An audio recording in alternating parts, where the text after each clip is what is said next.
Y el día de hoy, yo en esta hora y media que me han dado para después tener una media hora de ronda de preguntas, vamos a tratar de ver cuáles son primero las condiciones para que pueda materializarse este nuevo modelo procesal penal que recoge el sistema acusatorio con rasgos adversariales.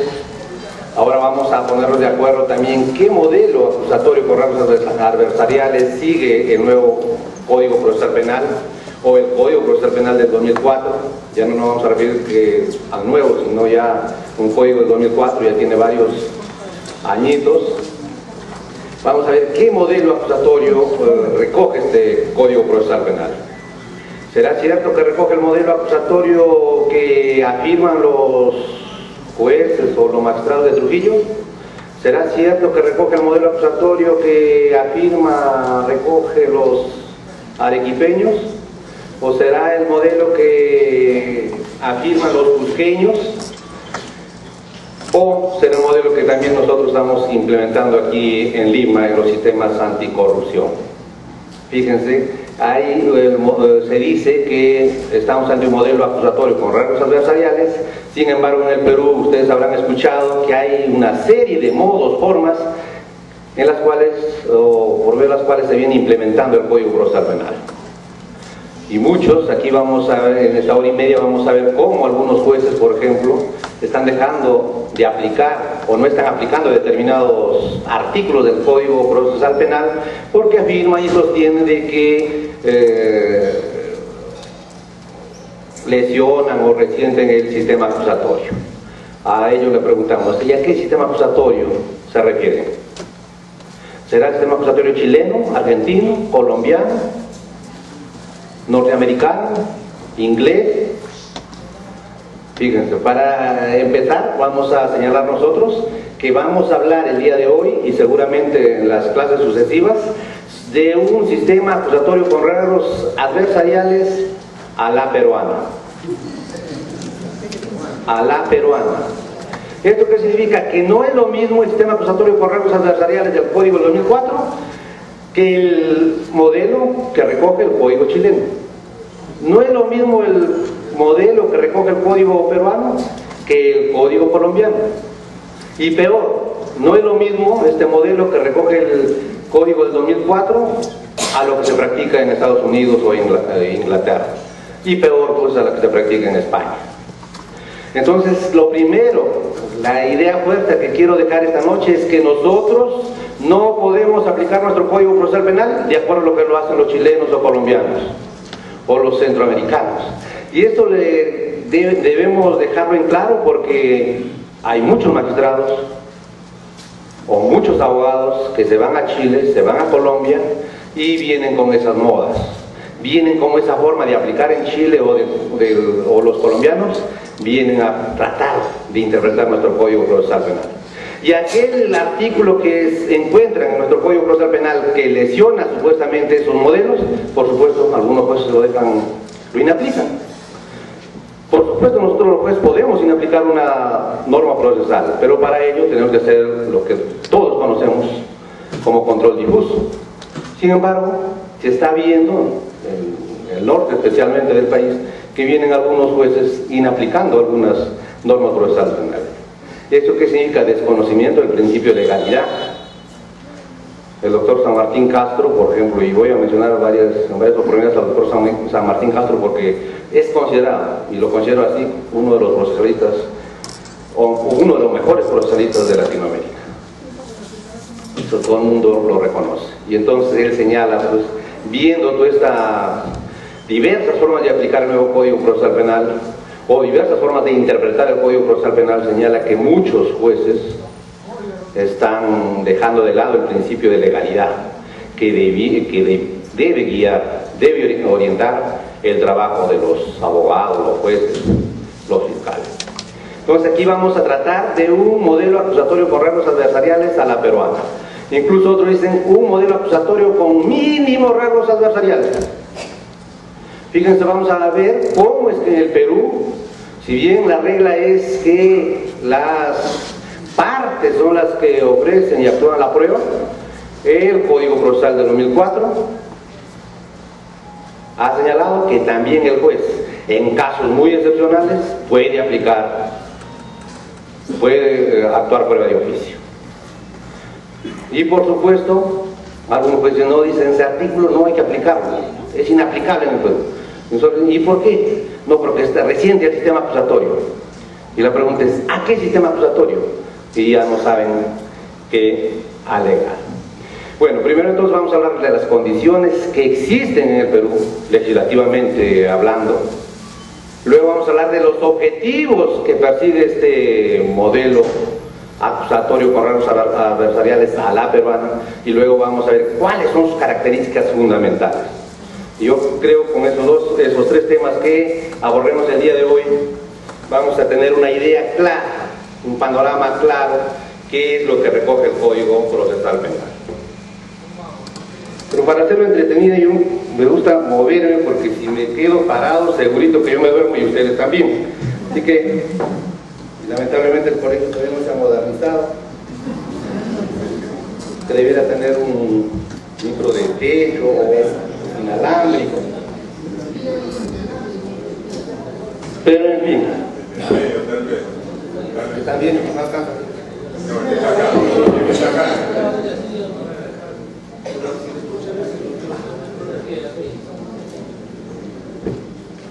Disculpe, ¿están grabando o si no para hacerlo a capela?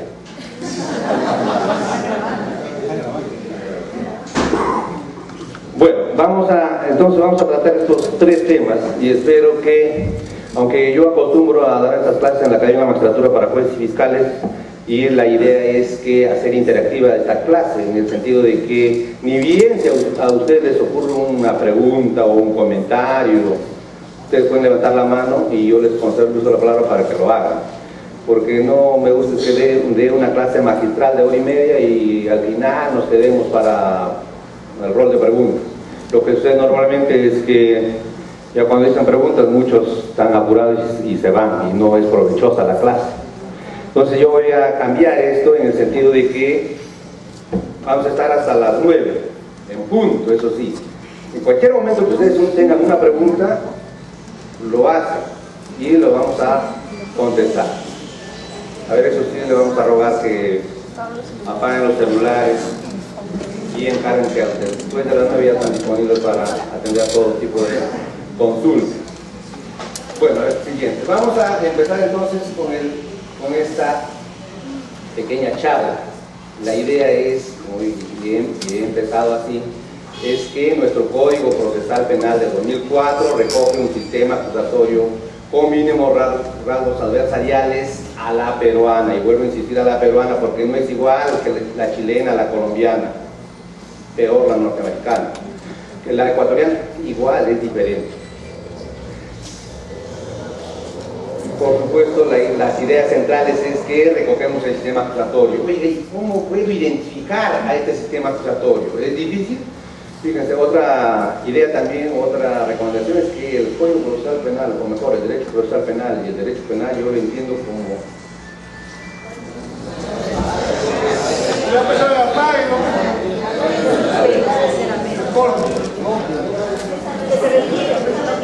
A ver. Vamos a hacer la última exhortación, que apaguen los celulares, porque me desconcentren, y también a los colegas.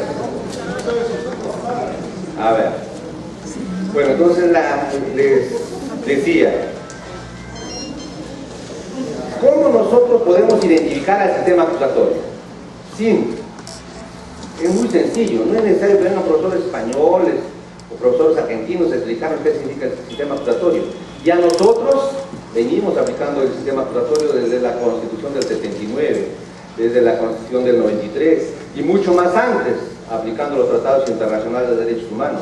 Incluso se dice, y es cierto, que el Código de 1940 recogía el sistema acusatorio. Entonces no es nada nuevo, segurito que todos ustedes han escuchado hablar del sistema acusatorio y lo saben identificar muy bien. Y por eso la idea central de la diapositiva. Fíjense, para administrar justicia en el área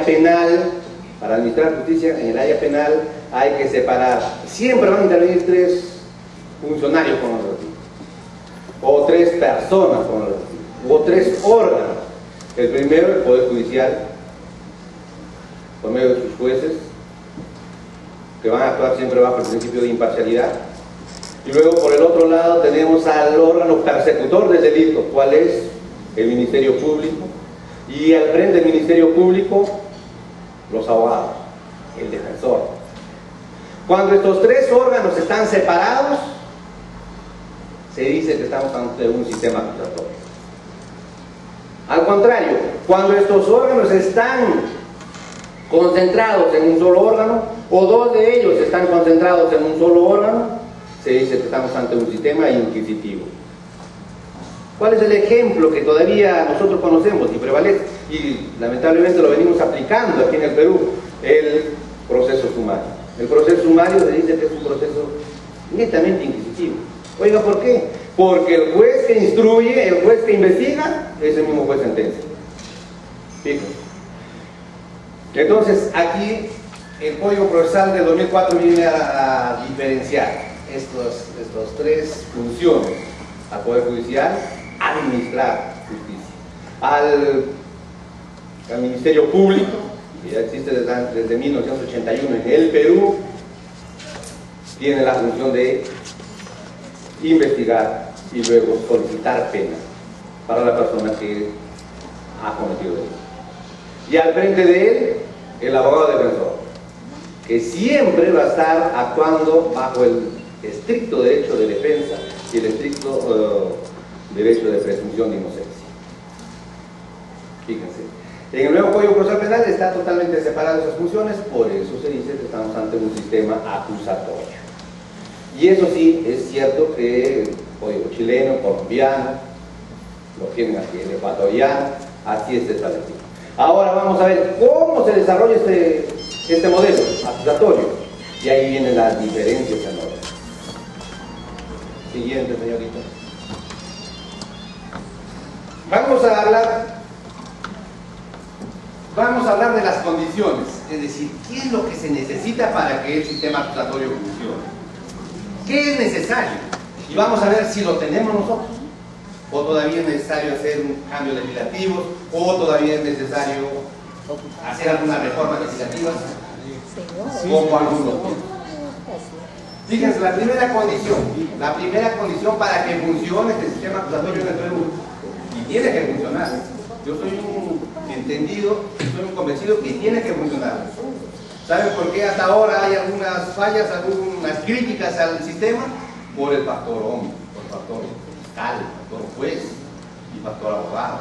Y es por eso es importante este diplomado. Cuando me invitaron que iba a participar en este diplomado para bastantes abogados, inmediatamente acepté, porque es necesario hacer publicidad de este sistema.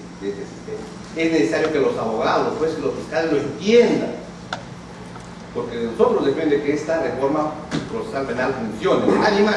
Oiga, el código ya está hecho. Esté bien o esté mal hecho el código, si nosotros, los fiscales, jueces y abogados, no nos ponemos a la espalda a la reforma, por supuesto que va a fracasar. Que hay muchas críticas a la aplicación del Código Procesal Penal, y viene por errores, grandes errores que se vienen cometiendo en los lugares donde viene aplicándose el Código Procesal Penal. Y es importante que el Colegio de Abogados haga este tipo de diplomados, porque se entiende que en el siguiente año va a entrar en vigencia el nuevo modelo procesal penal aquí en línea, es decir, una nueva forma de administrar justicia penal, totalmente diferente a la que nosotros conocemos. Entonces, su primera condición, fíjense, la potestad de administrar justicia emana del pueblo y se ejerce por el Poder Judicial imparcial e independiente. ¿Tenemos esa condición? Por supuesto. ¿Dónde está reconocida esa condición?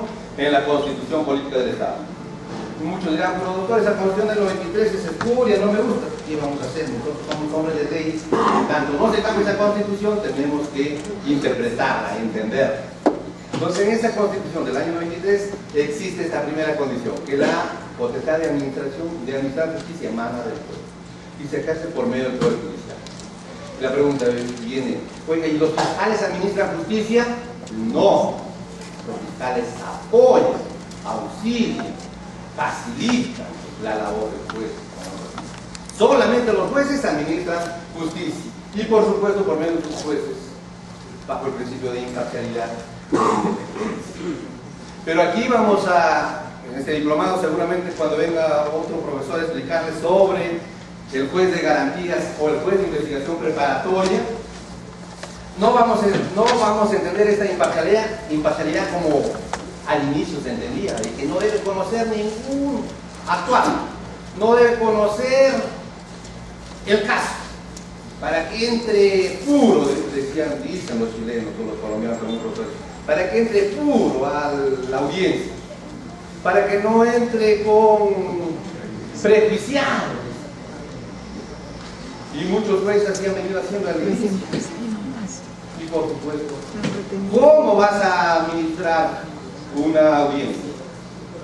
¿Cómo vas a conducir una audiencia si no sabes, no tienes la menor idea de qué caso se trata? ¿Cómo puedes poner límites a las partes si no tienes la mínima idea de qué es lo que se va a juzgar? Entonces aquí en la práctica, por ejemplo, nosotros en la sala de apelaciones, pese que el código señala, no el código no señala, los entendidos, los profesores vienen y dicen, usted no conozca nada, no lee el incidente que lo lean los asistentes. Oye, ¿por qué? Porque usted tiene que entrar puro y caso a la audiencia, usted no tiene que entrar prejuiciado. Y por supuesto, al inicio así lo hacíamos. Y al inicio, al final, ¿cómo conocimos esto? ¿Será cierto lo que dice el fiscal? ¿Será cierto lo que dice el abogado? Y ahora, bueno, que siga nomás la audiencia con Posada, porque nos han dicho que así tiene que ser. Ya luego de la audiencia, recién vamos a ver la carpeta del incidente o la carpeta de apelación de la sentencia. Tienen todo un problema. Efectivamente, porque los abogados, nosotros estamos acostumbrados así, los fiscales también dicen una cosa en su escrito y cuando van a oralizar o van a la audiencia dicen una cosa distinta. Y por supuesto, como el juez no ha leído antes, no ha visto los escritos, no puede controlar. La audiencia que debiera durar 20 minutos demora una hora o una media, y eso es tedioso. Entonces, ¿qué es lo que nos ha dado la práctica constante? Es que con la doctora Castelló, eso de no leer los antecedentes es una tontería, no tenemos que leer, tenemos que entrar ya sabiendo de qué se va a tratar.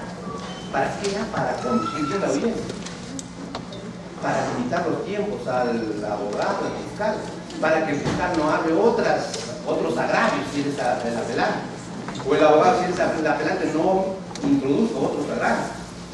Y muchos dirán, pero doctor, ahí está la otra parte para que se oponga. Sí, pues, pero si la otra parte no está preparada, recién está cogiendo los casos, no puede procesar penal, por supuesto la audiencia es totalmente improductivo. Entonces aquí cuando hablamos de imparcial significa que no tiene que tener interés en el proceso. Esto ya lo hemos estudiado en los libros de San Martín Capro, de Pablo Sánchez Velar, y cuando hablamos de la imparcialidad. Esto tiene que ver cuando recusamos o cuando un juez inhibe. Debiera inhibirse. Y si no se inhibe, ¿cuándo lo recusamos? Ahí están las causales. Cuando hay alguna de esas causales, ahí se dice que el juez, si no se aparta, si no lo apartan las partes o no se inhibe, estará actuando de forma parcializada. Ahí esto nada tiene que ver con que si va a haber o no va a haber incidente. Nada tiene que ver si va a haber o no va a haber el expediente judicial. O yo prefiero hablar de la carpeta judicial. Bueno, esa es la primera condición. Existe, por supuesto, lo tenemos en la Constitución del 93.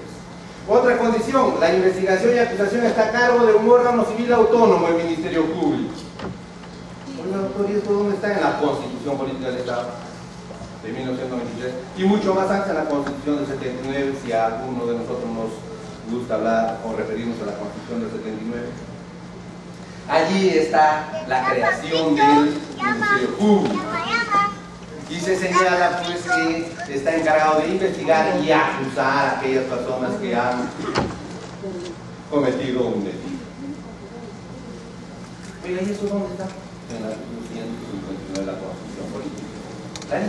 Pues entonces, ¿esa condición ya está o el Código Procesal recibe un impuesto? No, el Código Procesal nada más viene a desarrollar estas condiciones constitucionales ya previstas desde el año 93. La investigación y acusación está a cargo del órgano.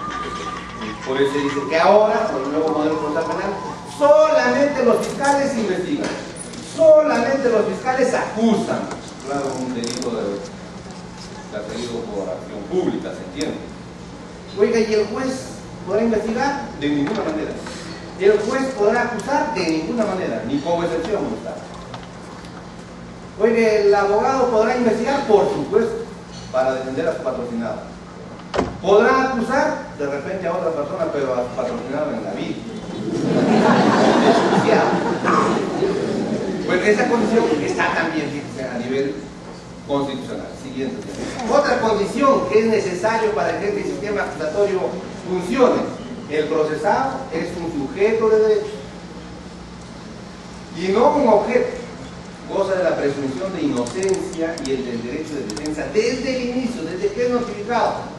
Si es detenido, desde el momento que es detenido, tiene que contar con un abogado defensor para que lo asesore. Ahora, ¿qué tipo de abogado le tocará?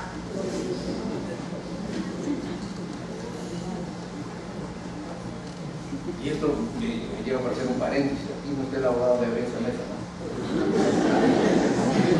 Igual será un paréntesis para que ustedes vayan viendo qué tipo de abogado le tocará. Porque fíjense, en ese casito brevemente, lo detienen a Mamachura por Tumbes, me parece, y en Tumbes le toman su declaración, se supone sin abogado.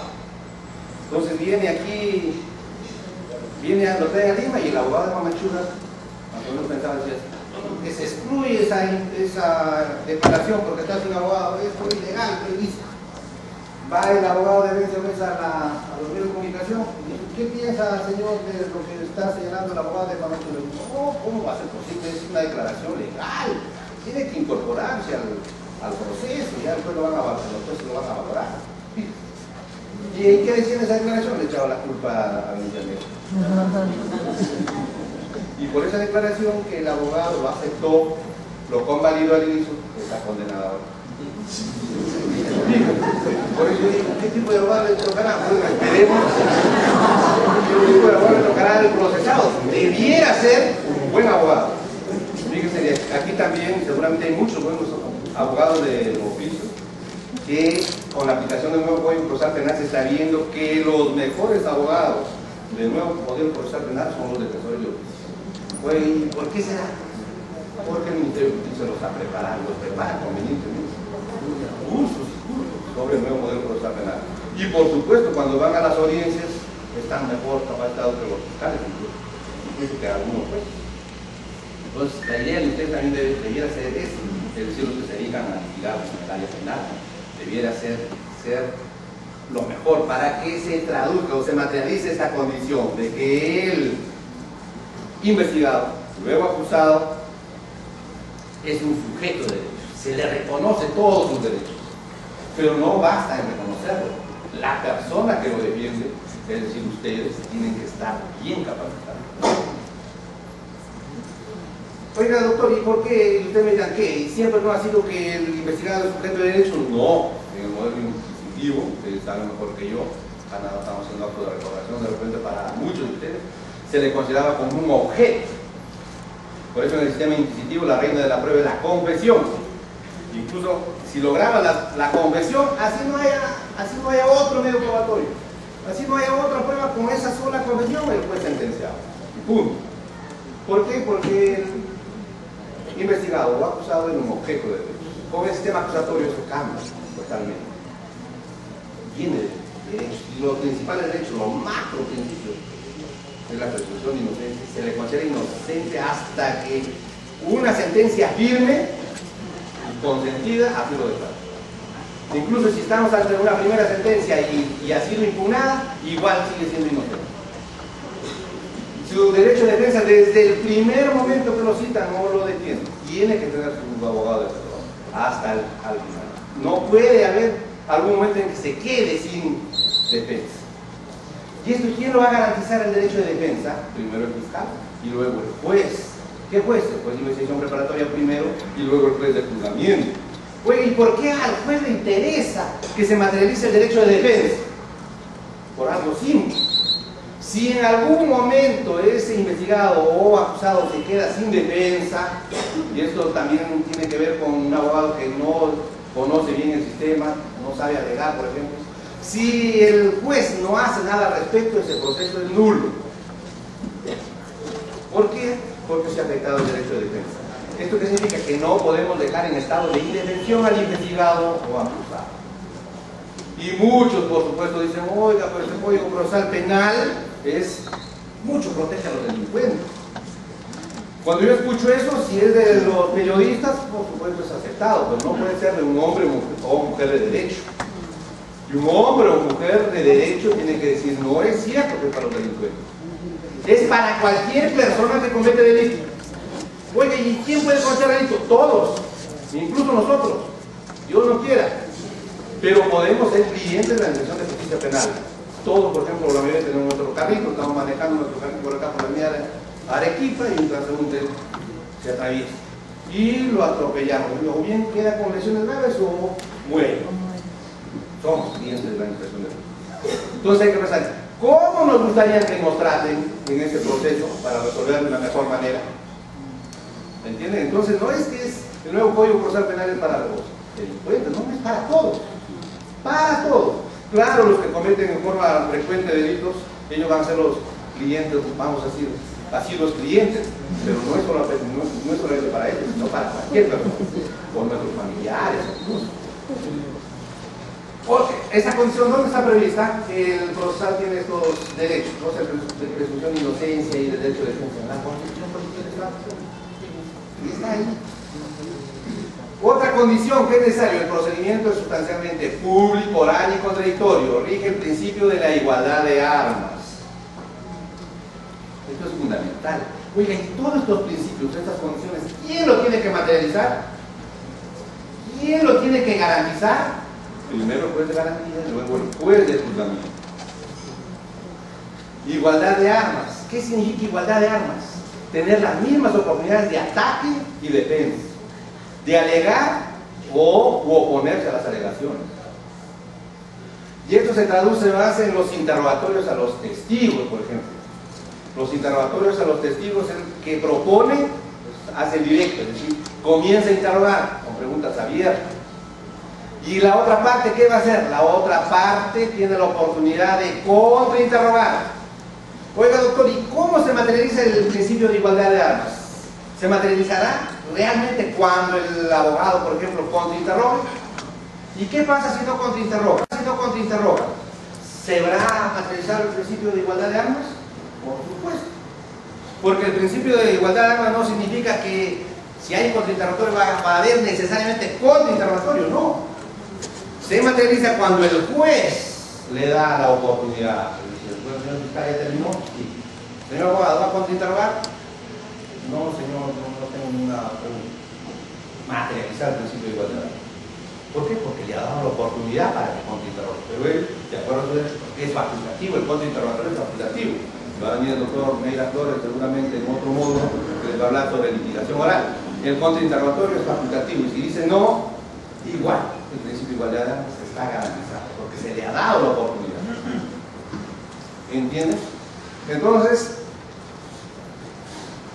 es público, oral y contradictorio. ¿Por qué público? Todas las audiencias, vamos a hablar aquí cuando nos referimos al procedimiento sustancialmente público, oral y contradictorio, nos estamos refiriendo al corazón del proceso penal, a la etapa más importante del proceso penal. Ustedes saben ya, y que vamos a recordar brevemente, que el nuevo modelo procesal penal recoge o estructura el proceso penal común en 3 etapas fundamentales. Aun cuando otros dicen que hay 5 etapas, pero nosotros consideramos que son 3 etapas. La investigación preparatoria a cargo exclusivo del fiscal, luego que el fiscal ha acusado, vamos a poner el supuesto que ha acusado, empieza la etapa intermedia, cuya audiencia principal es la audiencia de control de acusación.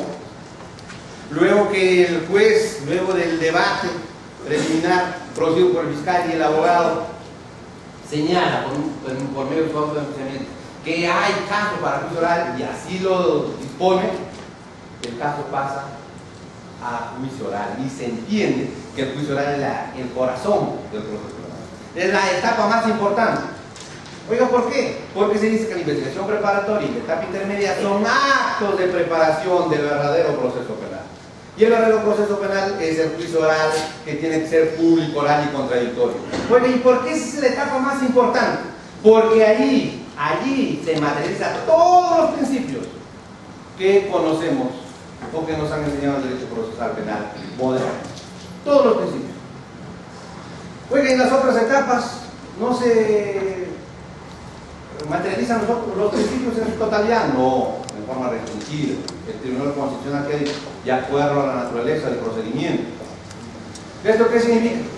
Y les voy a dar este mensaje también para que los abogados no incurran en ese error y peor los fiscales no se dejan sorprender. Cuando al investigado se le cita al despacho fiscal, porque estamos en una investigación preparatoria, se le cita al investigado y el investigado por supuesto va con su abogado. El que tiene que internar, ¿quién es? O el que tiene que preguntar, ¿quién es? El fiscal. Pero no. Algunos abogados se han ido a Colombia o a Chile y dicen, no, doctor, ¿sabe qué? ¿Qué le parece? Yo voy a hacer la pregunta primero. Y el fiscal dice, ¿y para qué? Para que usted tenga la oportunidad de contrainterrogar. Algunos fiscales dicen, sí, de verdad, ¿no? Comienza. Fíjese, ¿qué les quiero decir con esto? Que este principio de igualdad de armas, de interrogar y contrainterrogar, solamente se materializa en su totalidad en el juicio oral. Oiga, en investigación preparatoria, nada, en investigación preparatoria es toma de dichos. Así que necesariamente el fiscal tiene que preguntar. Oiga, y el abogado podrá preguntar, por supuesto, también, pero preguntas abiertas, preguntas para que explique su patrocinado. O amplíe sus preguntas, o sus respuestas. Igual, se cita a los testigos, y el testigo, por ejemplo, es del abogado, está presentando su testigo. Bueno, señor fiscal, usted ha aceptado a mi testigo para que declare. ¿Qué le parece si yo hago el interrogatorio directo para que usted tenga la oportunidad de hacer el contrainterrogatorio? Y muchos fiscales dicen, sí, doctor, tiene razón, procede. Eso está totalmente mal. Porque esto del interrogatorio directo y el contrainterrogatorio, ¿dónde se va a materializar? Totalmente, en forma plena, en el juicio oral. Para eso es el contrainterrogatorio. Oiga, y antes no, antes tienes que hacer preguntas abiertas a tus testigos. Primero el fiscal y por supuesto luego la parte que ha ofrecido. ¿No es que es toma de dichos? Fíjense, tanto es así que si ese testigo va luego al juicio oral a reproducir su declaración, esa declaración ante el fiscal no tiene ningún efecto. Se desecha. Solamente lo vamos a cuidar, el fiscal va a cuidar esa toma de dichos, esa declaración, cuando en el testigo en el juicio oral diga cosa diferente. O peor, cuando el testigo al juicio oral no vaya, se desaparece, se va, se murió, qué sé yo. Entonces ahí lo vas a pretender utilizar en el juicio oral, aplicando el 383 del Código Procesal Penal, que señala que las partes podrán introducir documentos o pedir la oralización de peritos, testigos que no han podido ir al juicio oral, ya sea porque se murieron, ya sea porque están inubicados. ¿Me entienden? Entonces, ¿cuál es el mensaje que les quiero decir? No es que todos los principios se van a dar en la investigación preparatoria o en la etapa intermedia, ¿no? Ahí se mediatiza los principios. El Tribunal Constitucional ha dicho, de acuerdo a la naturaleza del procedimiento. Pero todos los principios, eso sí, se materializan plenamente en el juicio oral. Por eso se dice que es la etapa fundamental, el corazón del proceso penal. Y tiene que ser público, las audiencias públicas, orales, te tienen que verbalizar, pese que se inicia con escrito de acusación o pese que se inicia con el escrito del auto de enjuiciamiento, para que funcione o para que se dé el proceso penal tiene que el fiscal oralizar su acusación, el abogado defensor oralizar su defensa, su alegato inicial. Si no, no hay forma de iniciar el proceso, no hay forma. Y contradictorio significa que las partes tienen derecho a atacar y a defenderse cuando van a atacar. Esa condición, ¿dónde está, doctor, eso de que el procedimiento es sustancialmente oral, público y contradictorio? También en la Constitución, ustedes ven el 139 de la Constitución, ahí se dice. Oiga, ¿y el Código Procesal Penal? Viene a desarrollar esos principios. esas condiciones existentes ya, preexistentes. No es que el legislador del Código Procesal Penal de 2004 haya sido un genio y haya creado recién el modelo acusatorio. Existe o se ha cogido en los tratados internacionales de derechos humanos. Siguiente. Otra condición, la valoración de la prueba no es tasada, sino libre. También esto es fundamental, entenderlo y conocerlo. A ver, doctor.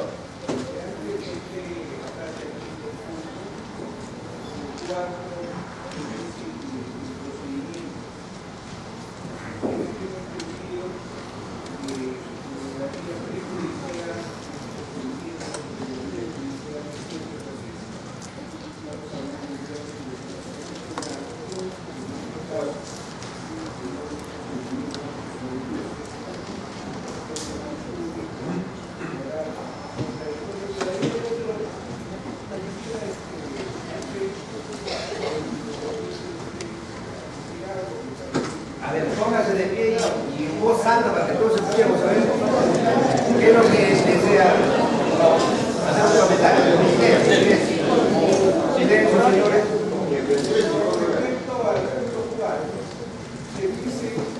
Ya, sí, ya lo entendía. ¿Por qué se dice procedimiento cuando debiera darse del proceso? Ya, es una pregunta. Ya, sí, ya lo entendí. ¿Otro comentario? ¿Cuántos principios? Pienso que ahí hay un principio que falta, que es el principio de integración, que es el contacto directo del juez con las partes, donde el juez va a evaluar si la parte que responde está diciendo la verdad, está mintiendo, está ocultando algo. Y con respecto a la igualdad de armas, tengo entendido que el Código Procesal Penal no precisa que cuando el testigo lo ofrece el abogado de la defensa, quien interroga es el abogado y contra el interroga es el fiscal. Cuando el testigo es ofrecido por el fiscal, quien interroga es el fiscal y quien contra el interroga es la defensa.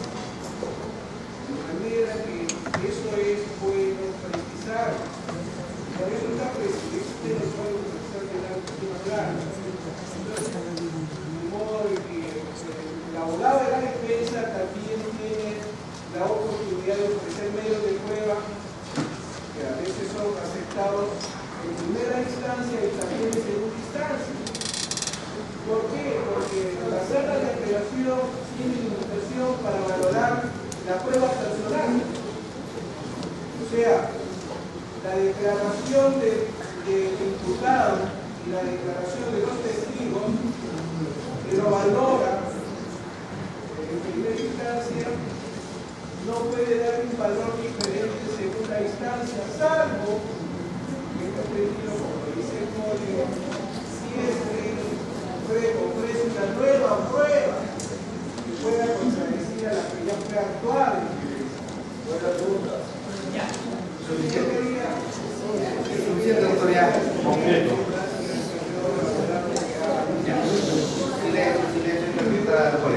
Silencio, doctor, ya le entendí la pregunta. Ahora me corresponde a mí. Fíjese, la última parte creo que lo he aclarado bien, pero igual, por eso hay varias interpretaciones del Código Procesal Penal, porque parece que los profesores no nos dejamos entender. ¿Qué es lo que he dicho? Para empezar por la última parte del doctor. Dice que efectivamente el Código Procesal Penal señala que el abogado defensor puede ofrecer sus testigos y cuando así sucede, él tiene que ser el interrogatorio directo y el fiscal, por un lado, tiene que ser el contrainterrogatorio. Eso es cierto, pero le hemos dicho que eso va a suceder en el juicio oral. Va a suceder en la etapa principal del juicio oral. Oiga, y en la investigación preparatoria, que también el abogado puede presentar sus testigos de descargo, ahí también será posible que sea el contrainterrogatorio. No, de ninguna manera. ¿Para qué? No sirve.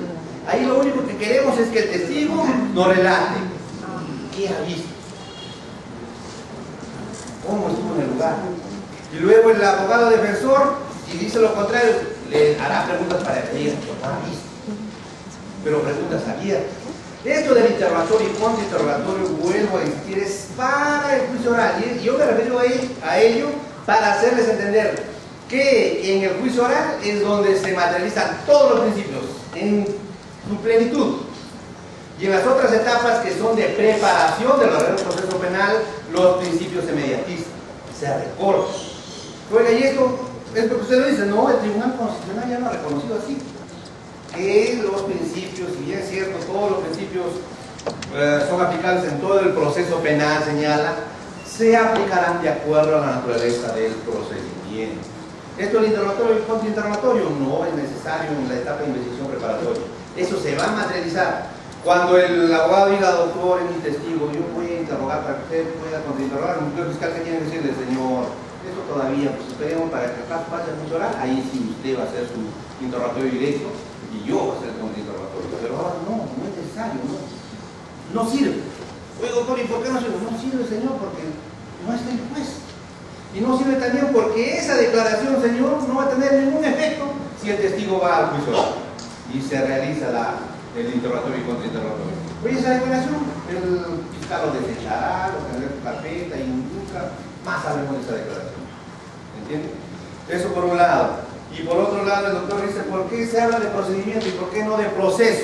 Porque nosotros entendemos que proceso es todo, desde la investigación preliminar hasta la sentencia de última instancia, ese proceso. Pero aquí estamos hablando de una etapa del proceso penal. La fundamental, por eso nosotros nos referimos a procedimiento. O sea, la etapa fundamental, el corazón del proceso penal es esta etapa del juicio oral o la etapa del juzgamiento. Bueno, siguiente, señor. Hay otras condiciones, que aquí nos quedamos. La valoración de la prueba no es tasada, sino libre. Oiga, doctor, ¿y esto no ha sido siempre? No, en el sistema inquisitivo hay prueba tasada. La conversión, por ejemplo, era prueba plena. Punto. Con eso después sentenciaba. Con el nuevo modelo procesal penal, no. Y esto se ve desde la Constitución Política del Estado. Ahí se señala que el juez valorará la prueba de acuerdo a su criterio, de acuerdo a su sana crítica. Y ahí pues ustedes conocen que hay incluso posiciones doctrinarias de que cuando estamos ante una sana crítica, cuando estamos ante una valoración por medio de convicción, ¿cuál es la que vale, la de convicción o la de la sana crítica? Bueno, la idea aquí es, como idea general, es que la prueba es valorada en forma libre por el juez. Por eso es necesario que haya buenos jueces en el Poder Judicial, que sepan valorar pruebas. Bueno, y eso no está dando, lamentablemente no, muy poco, mucha deficiencia en valoración de la prueba. El proceso de Abel Siamés, ustedes lo mismo, está colgada la sentencia en la página web. Es triste esa sentencia en cuanto a valoración de pruebas. Otra condición, la incorporación y actuación de la prueba debe hacerse sin violentar los derechos fundamentales. ¿Cuándo incorporamos prueba al proceso penal? Puede ser en investigación preparatoria, puede ser en la etapa intermedia también cuando es prueba documental, o también puede ser en la etapa central, en el juzgamiento, cuando es prueba documental o cuando es prueba nueva. Pero la incorporación, es decir, la obtención del documento, la declaración, tiene que hacerse siempre respetando los derechos fundamentales del imputado. Y solamente del imputado, no, también del agraviado o de la víctima. Si el abogado detecta que se ha obtenido una declaración, por ejemplo, violentando los derechos fundamentales de su patrocinador, es decir, por ejemplo, por medio de tortura, lo primero que tiene que hacer es recurrir al juez de garantías para solicitar la exclusión, para que se aplique la regla de la exclusión. ¿Cuál es? Que el juez, si detecta por medio de la audiencia que necesariamente tiene que hacer que la obtención del medio de pruebas se ha realizado violentando derechos fundamentales del imputado, lo excluye. Ya lo saca del acervo probatorio. Oiga, pero si el juez, si el abogado denuncia la actuación de medio de prueba ilegal y el juez no le hace caso, nuevamente en el juicio oral tiene la oportunidad de volver a insistir en que se excluya la valoración del medio de prueba. ¿Cuándo? Cuando se haya violentado derechos fundamentales. Y aquí viene la pregunta del millón. Todos sabemos que esto de la prueba ilegal tiene su partida de nacimiento, pongámoslo así, en el sistema norteamericano. Y ahí se sabe también que esta regla de exclusión tiene excepciones. La pregunta es, ¿será aplicar las excepciones? ¿Será aplicarle las excepciones al Perú? ¿Será aplicar las excepciones que se estudian en Estados Unidos y se aplican normalmente en Estados Unidos? ¿Podremos también invocarlo y aplicarlo con el nuevo modelo procesal penal? Aquí hay dos posiciones. Una que dice que no, tajantemente prohibido porque la Constitución e incluso el Código Procesal Penal señala que no se puede obtener prueba violentando derechos fundamentales. La otra posición es la que aceptamos que sí es posible en casos excepcionales para luchar contra el crimen organizado. Si no fuera así, no hubiese habido forma de condenar, por ejemplo, a Vladimir Montesinos Torres. No es que todo lo que se generó, todos los procesos anticorrupción, o toda la primera sentencia de Vladimir Montesinos fue en base a valorar un video que también se acreditó había sido sustraído ilegalmente del CIN, y lo peor, fue vendido a un congresista y que lo hicieron público. Fíjense, desde el inicio, ¿no?, de la sustracción y la venta del video era totalmente distinto. ¿Qué pasaba si no hubiésemos aplicado las excepciones? Es decir, si la Corte Suprema no hubiese aplicado la excepción, por supuesto hubiese absuelto, como al inicio, ¿se acuerdan que lo archivaron en la investigación? Entonces ahí hay que pensar.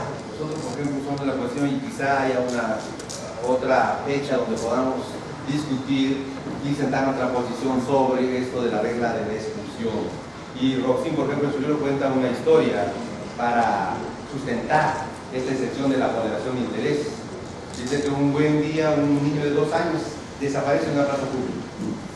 Y por supuesto había un solo sospechoso, y ese sospechoso fue citado a la policía y por supuesto negaba todo. Negó todo.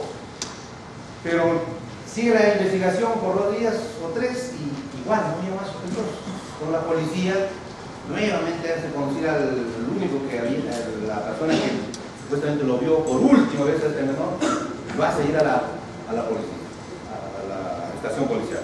Y por supuesto ahí, por medio de tortura, logra que este señor confiese que efectivamente él había secuestrado al niño.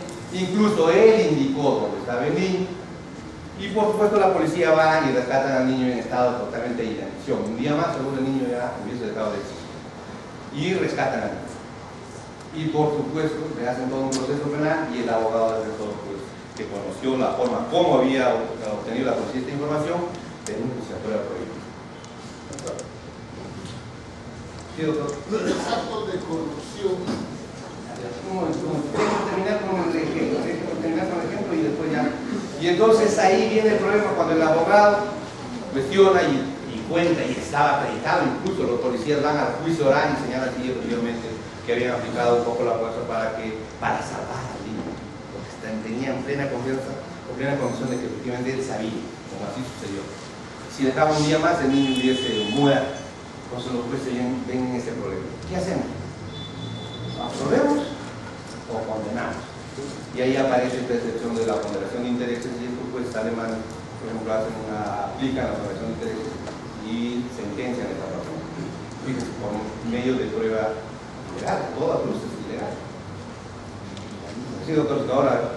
Doctor, en los actos de corrupción, ya sea de la policía o de algún funcionario del poder público, se graba un video, dice que obviamente le tengan la camisa, y muchas veces cuando va a juicio oral, ese video es mostrado como una prueba y la defensa dice que eso es una prueba prohibida porque no tuvo permiso el juez, no se da con la garantía del bien personal. ¿Se puede tener como excepción ese tipo de video? A ver, por ejemplo, es un ejemplo que se da y muchos jueces fiscales han caído de esa forma. Incluso ahí se dice que la OMA, por ejemplo, estaría incentivando la comisión del delito. Pero ahí viene otra excepción, la teoría del riesgo. ¿No se habla de la teoría del riesgo? ¿Qué dice? La teoría del riesgo dice lo siguiente: si tú como ciudadano no te cuidas, no esperes que el juez lo haga luego. Es decir, si tú realizas una transacción, en este caso de una coima, por ejemplo, con otra persona, tú te arriesgas de que la otra persona haya denunciado, te arriesgas de que la otra persona te esté grabando. Y por supuesto, si corres ese riesgo, tú tienes que asumir las consecuencias. En estos casos de anticorrupción de la OMA, en eso está sustentada la utilización de los videos. En una teoría de eso. Pero la idea es, oiga, ¿y cómo queda esta regla? Que la incorporación y actuación de medio probatorio no puede ser violentando derechos fundamentales. Esa es la regla. Pero como yo digo siempre, toda regla tiene su excepción. E incluso la regla es respetar la vida de las personas. Sin embargo, hay la excepción de la pena de muerte, incluso en la Constitución está reconocida ahí. Fíjense, entonces, aquí yo soy de la idea que debemos aceptar la forma excepcional y siempre para delitos graves. No puede aceptarlo para un delito, una usurpación, por ahí, un hurto. Tiene que ser para luchar contra el crimen organizado. Disculpe, Primero el doctor, luego allá. En estos casos, por ejemplo, cuando se han realizado daños, como hace casos de aluminio o de otro tipo de casos que vayan, habría un riesgo que, por ejemplo, cuando alguien vaya a un tribunal internacional, pueda revocar, porque fíjate que usted está hablando de que nosotros estamos aplicando el modelo y están aplicando ciertas teorías para lograr, por ejemplo, el resultado del cambio. A veces hay medios de prueba que se tienen que lograr porque la forma de lograr los medios es fundamental. Pero ese es un riesgo que el Perú, como Estado, va a seguir tanto que algún caso, algún suceso, salga a un tribunal internacional por la teoría, mira, ¿sabes qué? No han respetado mis derechos. Amparándose de ciertas teorías, qué sé yo, han vulnerado derechos que están sentenciando culpables. O sea, ustedes, como poder policial, están conscientes de eso, están viendo la forma de que de alguna manera se eliminen ese tipo de hechos. Algo rápido, fíjense. La regla a la policía hay que enseñarle, a los fiscales también se les enseña que la regla es esta. No, nosotros no impulsamos la aplicación de las excepciones como para que la policía utilice, por ejemplo, las torturas, no, de ninguna manera. Si nosotros llegamos a determinar, es decir, si el juez llegara a determinar que la violación de los derechos fundamentales en la obtención de la prueba ha sido dolosa, por supuesto va a ser declarada ilegal esa prueba y se va a tener que investigar a ese policía por haber actuado de esa forma. Lo que estamos diciendo nosotros es que en casos excepcionales,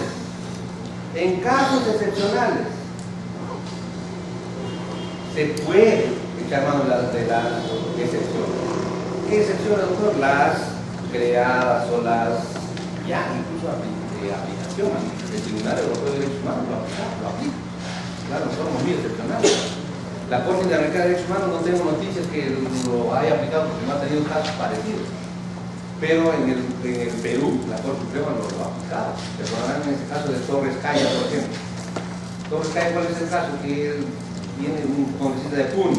Y en el Congreso trae una chica de 16 años como su ayudante y de buena primera la chica un buen día lo denuncia por violación. Por supuesto, solamente había la versión de la menor y del papá de la menor que dijo que desde tal tiempo ya cambió su conducta, y por el otro lado el investigado Torque que negaba. Por supuesto, ahí abrieron un proceso y todos pensábamos que lo iban a absolver. Sin embargo, antes que lo sentencien, un periodista de América Televisión, me parece, un periodista y le hace una entrevista a este Torres Calla en Puno con un micrófono, un mini micrófono. Y por supuesto ahí Torres Calla le confiesa, dice sí, efectivamente, en un momento los hombres somos como, bueno, ustedes saben, no voy a decir la palabra, y sí, el objetivo es del cual estoy totalmente arrepentido. Listo. Ese video viene y lo incorporan al proceso penal. Y en base a ese video está sentenciado. Oye, ¿y en base a qué teoría? La teoría del tiempo. Es donde dice el señor investigado, usted no se cuida, no se pueden confesar sus hechos, no se cuida, no toman las precauciones de que alguien le puede delatar, no espere que el juez le cuide. Por hecho fue sentenciado este congresista. Pero la idea es que los jueces en casos excepcionales, en casos de última razón ya, en donde la policía, y aquí tenemos que ver la actuación policial diligente y del Ministerio Público diligente, porque si sabemos desde el inicio que el fiscal de todas maneras ordenó la tortura y la policía de todas maneras hizo la tortura porque eso es lo primero que hizo, por supuesto es ilegal esta es la prueba, no tienen que torturar en el proceso penal. A ver, otra pregunta aquí, a ver, No, disculpe, la pregunta que surge de inmediato es ¿quién mide y cómo se mide la excepcionalidad? ¿Qué respaldo o sustento legal tendría de los excesos o si se mide por la causal de la real delito y los resultados que obtiene? buena pregunta, doctor. Y eso tiene que ver con lo que actualmente está de moda, la argumentación política. Y aplicando mucho la teoría de Dworkin, que dice Dworkin, su teoría del derecho se traduce en una frase. ¿Cuál es? Que cada caso, difícil se entiende, tiene una solución correcta. Son una sola solución correcta. Labor del juez es encontrar esa solución correcta. Oye, ¿por medio de quién? Por medio de la razón, el razonamiento, los argumentos que dé. Esos argumentos tienen que ser razonados y razonables. Oiga, y si no son razonables y razonables, por supuesto esa sentencia se cae. Por supuesto va a ser a frente del imputado. Entonces, cuando apliques la excepción, por supuesto tiene que el juez argumentar mucho más. Tiene que dedicarse tiempo a argumentar, porque si no, no va a tener ningún sentido. El órgano superior, sea la sala de apelaciones o la Corte Suprema por medio de declaración, va a declarar nulo, lo va a absorber.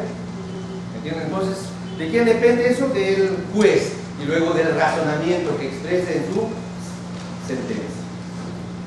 Continuemos. A ver. Y la última condición. La última condición, aquí estamos en el primer tema. Creo que no lo vamos a tener todavía tiempo, no te preocupes.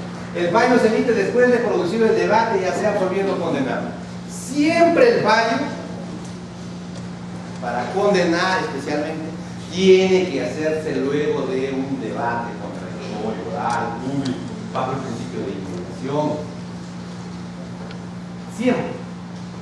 Oiga, doctor, y si no se realiza ese debate, no hay forma que el juez sentencie. Oiga, pero si el juez no sentencia, ¿cómo no es? Esa sentencia es nula. No tiene efecto alguno. Oiga, ¿y dónde está esa condición? En la Constitución del Estado, 139. Todo lo que hemos dicho está en 139 de la Constitución. Y en lo que respecta al Ministerio Público, en 158, 159 de la Constitución Política. Entonces, esas condiciones ya preexisten al Código Procesal Penal. Preexisten en nuestro modelo acusatorio con rasgos adversariales a la peruana. Ahora veamos, siguiente ventana, ¿cuáles son los objetivos? ¿Por qué el legislador le puso como objetivo cambiar este modelo procesal penal? ¿Qué interés había? ¿Qué apuro había? ¿No es que nuestro sistema, nuestro código de 40 estaba funcionando más o menos bien? Entonces aquí también el legislador se viene a plantear objetivos. ¿Pero esos objetivos le surgieron de un momento a otro? No, desde el año 91, ustedes verán del código 91, que entró en vigencia ciertos artículos nada más, ya se hablaba del sistema acusatorio. Con objetivos definidos. Y eso nosotros, hombres y mujeres de derecho, debemos conocer. Porque nos preguntan siempre, ¿y para qué han cambiado? Cualquier familiar, ¿por qué han cambiado el Código Procesal Penal? ¿Por qué ahora hablan de nueva administración de justicia penal? ¿Qué objetivos se buscan? ¿Qué quieren los peruanos? ¿Qué queremos nosotros? El primer objetivo, sistema judicial accesible para todos y en mayor medida los más de... Es un objetivo que se ha propuesto el legislador. Oiga, doctor, ¿y estos objetivos dónde lo encontramos? En la exposición de motivos del Código Procesal Penal. Ahí está la exposición de motivos, que son 3 páginas, y les recomiendo que lo den una revisada. Ahí están los objetivos. Ahí lo encuentran los objetivos de forma resumida, claro. Y entonces aquí, sistema judicial accesible para todos y en mayor medida para los más débiles. Oiga, ¿y este objetivo se está dando en estos, desde el 2006? Ya tenemos 6 años de aplicación del nuevo Código Procesal Penal. Este objetivo se está dando. Oiga, doctor, ¿y cómo? Los procesados, los investigados y acusados con menos recursos, como les decía al inicio, están mejor asesorados que aquellas personas que tienen recursos. Oye, ¿por qué? Por algo simple. El Ministerio de Justicia, eso sí ha hecho muy bien las cosas desde el inicio. Ha contratado abogados y los ha preparado convenientemente, más que a los fiscales de los jueces. Muy buenos abogados aquí en anticorrupción. Hay varios abogados jóvenes, muy buenos. Incluso nos siguen a nosotros porque nos dan ideas. Que el juez lo que está esperando es que las partes nos den argumentos, nos den ideas para nosotros resolver. Entonces ahí se ve la valía de un buen abogado. Entonces, esto se está dando este objetivo, por supuesto. Las personas de escasos recursos económicos que cometen delito no pueden contratarse un abogado, el Ministerio Público nos pone uno de oficio. ¿Y qué tipo de abogado es? Un buen abogado, bien preparado. Y eso quisiéramos que sean todos los abogados que se dedican pues, al área penal, se entiende, ¿no? Pero para eso usted tiene que identificar con la reforma procesal penal. Por eso yo lo digo a los colegas, si no te gusta derecho penal, mejor no entres a litigar porque vas a quedar mal. Porque con el nuevo modelo procesal penal ya los escritos quedan en segundo plano. Lo que vale es lo que oralices, lo que hables en la audiencia de apelación de auto, de apelación de sentencia, o en la audiencia de todo tipo de audiencia, la audiencia judicial. Y ahora, si no manejas bien los principios, no has estudiado oratoria, por ejemplo, por supuesto, vas a tener miedo para ahí ante el juez, o primero ante el fiscal. Fíjense, entonces ese objetivo se está dando. El Ministerio de Justicia lo ha tomado muy a pecho esa responsabilidad. Otro objetivo, sistema rápido de resolver cuestiones que son planteadas. Es otro objetivo que se está cumpliendo. Es decir, todas las etapas del proceso penal, especialmente la más engorrosa de investigación preliminar y preparatoria, tiene su término. Fijar en la ley los términos. Y por supuesto se pueden ampliar también en casos excepcionales. En la excepción se puede ampliar. Por ejemplo, en el proceso complejo dice 8 meses, prorrogarlos a 8 meses más. ¿Será suficiente 6 meses para una organización criminal de lavado de activos? Digamos, por ejemplo, este famoso caso de los Sánchez Paredes, que en 3 años y medio el fiscal no podía construir el caso. Por supuesto, con el nuevo Código Procesal Penal estaría archivado. ¿Y cuál es la sensación de la sociedad civil? Que no va a decir, no, será por el Código Procesal Penal, no. Sánchez Paredes no van a comprar a los fiscales o los jueces archivados. Eso es lo que piensa la sociedad civil. Entonces, pero el objetivo es que los procesos tienen que ser cortos. Tiene que hacerse realidad el juzgar un proceso penal en un plazo razonable. Oye, ¿cómo se ve eso del plazo razonable? Hay que ver la actividad del imputado, de su abogado, la actividad del juez y la naturaleza del delito investigado. Todos esos aspectos tienen que ver con esto del plazo razonable. Hay la otra alternativa, la simplificación del proceso penal. Fíjense, todos los casos, y esto es un objetivo también previsto por la comisión de la macrocomisión de aplicación del nuevo Código Procesal Penal, del 100% de casos que se inicien, solamente un 20% debería llegar a funcionar. Oiga, y el 80% debiera terminar mucho antes por las famosas salidas alternativas, conclusión de investigación preparatoria, conclusiones para el juicio oral, acuerdo reparatorio, principio de oportunidad. Sin embargo, eso no está funcionando. Los principios de oportunidad lamentablemente están fracasando. Oiga, ¿y por qué? Porque los imputados se ponen de acuerdo y se comprometen a pagar un determinado plazo, que al final ya el plazo no cumple. Entonces, ¿qué se tiene que hacer? Nuevamente se está reiniciando la investigación. Eso, por ejemplo, está todavía, no se está cumpliendo a cabalidad. ¿Y esto por qué? Porque los fiscales, por ejemplo, no están promoviendo las salidas alternativas. Los abogados están oponiendo cuando debiera ser una forma, un mecanismo de ganar los casos rápidos o terminar los casos rápidos. Tener más casos. Siguiente. Otro objetivo, sistema predecible. Es otro objetivo con el nuevo modelo procesal penal. ¿Qué significa? De que la Corte Suprema, por medio de las casaciones, va a señalar, por medio de jurisprudencia vinculante, cómo se debe interpretar primero el Código Procesal Penal y cómo se deben interpretar los delitos previstos en el Código Penal. Y esto sí lo están tomando muy a pecho la Corte Suprema, por medio de casaciones con efectos vinculantes, luego con jurisprudencia vinculante y luego con los famosos acuerdos plenarios. Y estos acuerdos plenarios incluso se están legitimando más porque están haciendo participar a la sociedad civil. ¿Por medio de qué? De sus instituciones que designan representantes para que vayan a una audiencia pública a explicar cómo la Corte Suprema debiera interpretar tal o cual institución. Entonces, eso se está dando. Oye, ¿para qué? Para hacer la justicia penal predecible. Porque no podemos aceptar a estas alturas que nos ha tocado vivir de que un robo sea resuelto con tal pena en Lima y muy diferente en Tacna, Piura o Ucayali. O que en Lima sentencien por asesinato y en otro lugar el mismo o parecido caso sentencien por homicidio. Unos sentencian, otros absuelvan con la misma parecido medio de prueba. Eso no puede ser, no lo podemos aceptar. Algo se tiene que hacer. ¿Y cómo podemos enmendar eso? Por medio de la jurisprudencia vinculante, los acuerdos plenarios, las casaciones vinculantes, también se han dictado. Y se vienen dictando. Otro objetivo, sistema eficaz en el control del crimen. Y esto aquí sí me voy a hacer un comentario de repente que no les va a gustar. Si ustedes van a Chile o a Colombia, por supuesto, cuando voy a dar esta charla, digo, ¿cómo es eso? ¿Qué pueden procesar penal o Estado acusatorio? ¿Qué tenemos que ver con el control del crimen? Nada. Eso es función de la policía, eso es función del Poder Ejecutivo. Nosotros solamente estamos aquí como jueces para administrar justicia. Si tiene efecto positivo o negativo, no nos interesa. Y por eso en Chile especialmente, está desacreditado el modelo procesal penal. La sociedad civil pide cambios en el modelo procesal penal. ¿Por qué? Porque los jueces chilenos no les interesa si se controla o no el crimen. Eso no es su función, señala.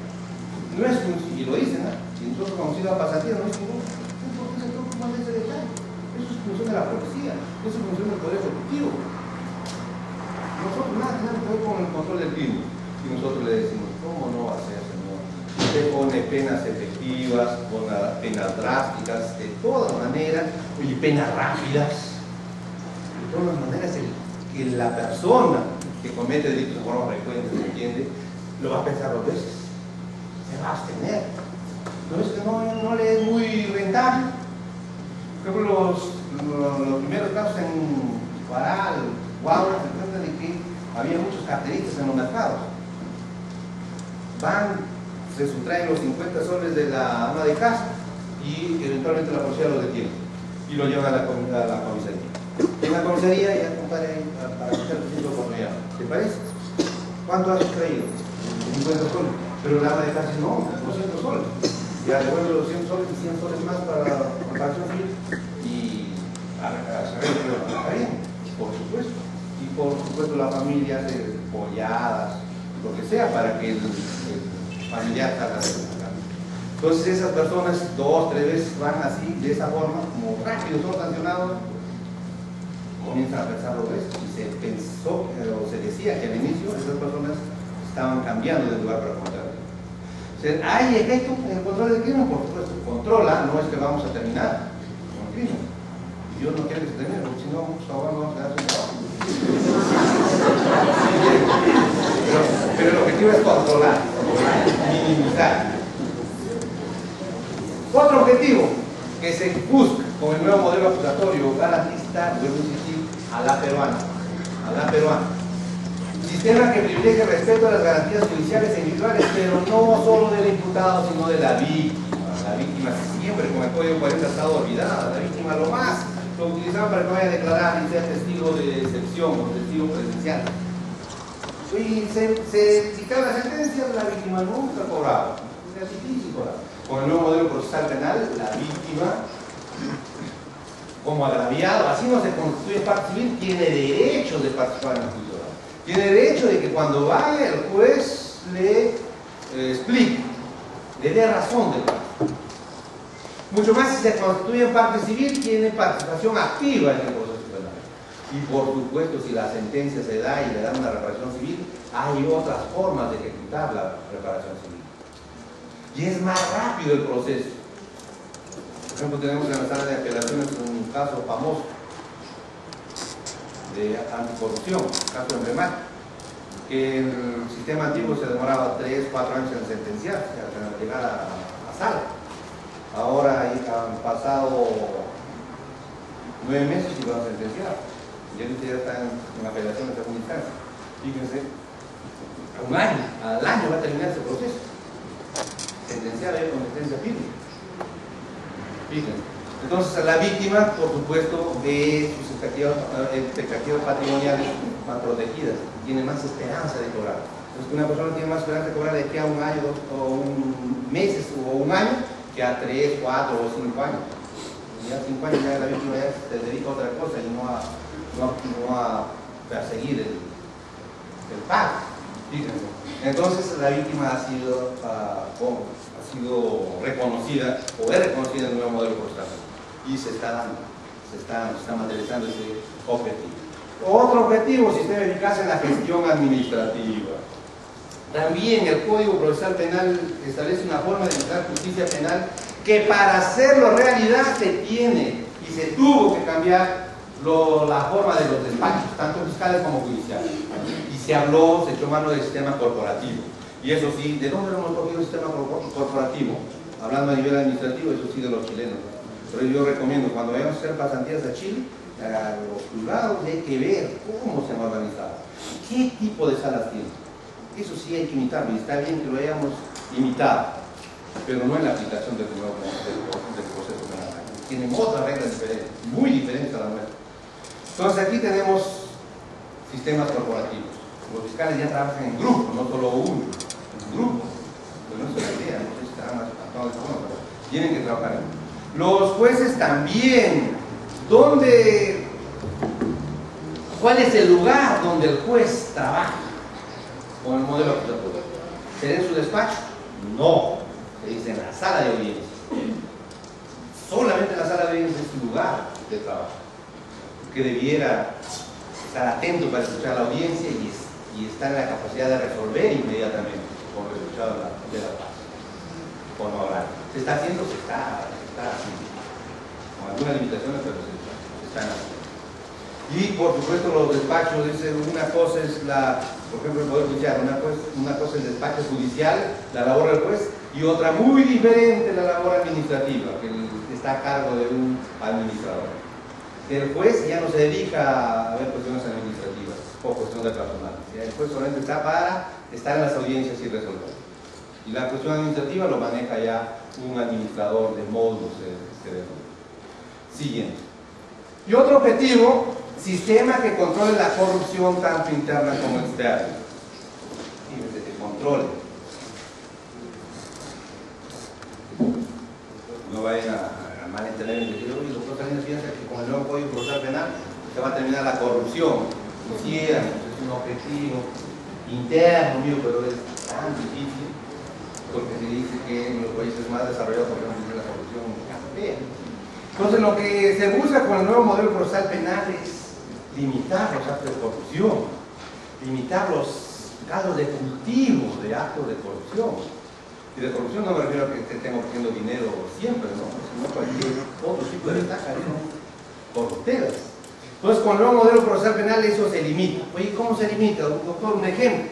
Fíjense, actualmente en Lima, el juez, sin que el fiscal le pida mandato de detención, y eso también es un grave error, que los jueces ya debieran ir practicando y solamente dar mandatos o medidas coercitivas a pedido del sujeto legitimado. Oye, ¿en aplicación de qué? De la Constitución política.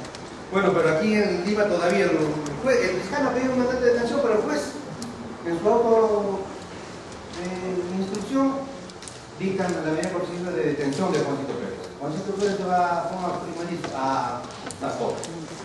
Para que logre su libertad, Juancito Pérez, su abogado le dice, bueno, tenemos dos alternativas. Uno, pedir la variación y otro, pedir la libertad provisional. Vamos por la libertad profesional para que sea más claro el ejemplo. Por la libertad profesional. Solicita al juzgado y el juzgado arma todo un cuadernito. Y ese cuadernito, por supuesto, lo remite a la fiscalía para que el fiscal dictamine. El fiscal, si es muy diligente, a los 3 o 4 días está devolviendo su dictamen. Eso vamos a ponerlo porque sea así, porque ya sabemos que se demora. Pero pongamos unos 4 o 5 días. Fíjense, en esos 4 o 5 días que ha tenido el incidente el fiscal en su despacho, ha ido los familiares a llorar. De repente, si es influyente los familiares, se están llamando de todas partes, del Congreso, del presidente de la Corte. Bueno, ese fiscal ya está dictaminado, totalmente condenado. Ya dice, pobrecito, si es su primera vez, mira su mamá como llora. Ya dictamina de forma ya prejudicial. Viene el incidente con el dictamen del fiscal al juzgado. Y el juzgado, hay algunos que regresan a la audiencia, otros no, y también se toman sus 3, 4, 5 días. Y en los 3, 4, 5 días, por supuesto, todo el mundo que fue al fiscal ahora se va al juzgado también a pedirle favores que le den el tratado, o sea, tan mal, y por supuesto, luego de esos días el juez resuelve, pero fíjense, ya ha recibido bastante sincronización. Eso con el modelo actual que estamos aplicando aquí. Con el nuevo modelo, doctor, ¿cómo es? Con el nuevo modelo, el fiscal pide prisión preventiva. Pues luego, lo primero que hace es citar a audiencia. Dentro de las 24 horas, dentro de 48 horas, los 2 días, citar a audiencia. Entonces, de repente, dentro de las 48 horas va a tener los familiares, le llaman por teléfono, no va a decir, bueno, vamos a escuchar la audiencia. Recuerdo la audiencia, vamos a ver. ¿Por qué te puedo decir si no sé nada? Si los chilenos, los colombianos, nosotros no vemos nada, no sabemos ni qué viene en la carpeta. ¿Qué vemos de la audiencia? ¿Le puedo explicar? Llega el día de la audiencia, escucha al fiscal, se escucha al abogado defensor, se escucha los argumentos y el juez inmediatamente resuelve. Resuelve con lo que he escuchado a los jueces. Se recortan los tiempos, por lo tanto se recorta el cálculo de cultivo. No se da mucho tiempo para que haya influencia, para que algo externo influya. Entonces, por eso nosotros decimos que es un sistema de controlar los actos de corrupción, las corruptelas, de todo tipo, de tráfico de influencias, de dádivas. Y se está dando. Incluso hay hasta, fíjense, ahora creo hay como 5 o 6 fiscales que han caído por actos de corrupción. Oye, ¿por qué? Porque también con este nuevo modelo la gente, la víctima especialmente, o los familiares del investigado, son más susceptibles de denunciar, de poner en conocimiento. No es que se da información de dónde están los órganos de control, a quién puede quejarse si algo le están solicitando el ilegal, inmediatamente denuncia. Y eso es un sistema que está alentando pues, el control de la corrupción. Está dando. Otro objetivo final, el sistema que contribuye a la legitimación del sistema democrático. Y esto en 2 aspectos. Primero, todos sabemos que es el sistema democrático, ¿no? Ya acaban de concluir su módulo de constitucional. El modelo democrático es cuando, o un sistema político democrático, cuando hay separación de funciones. Legislativo, ejecutivo, judicial y órganos autónomos también existen. En nuestro modelo, por supuesto, hay separación de funciones, ya lo hemos dicho, el juez imparcial al frente, a un costado a la derecha el fiscal, órgano autónomo y al frente el abogado defensor. Hay separación de roles, separación de funciones. Pero, lo más importante, si este sistema funciona, esta forma de administrar justicia funciona,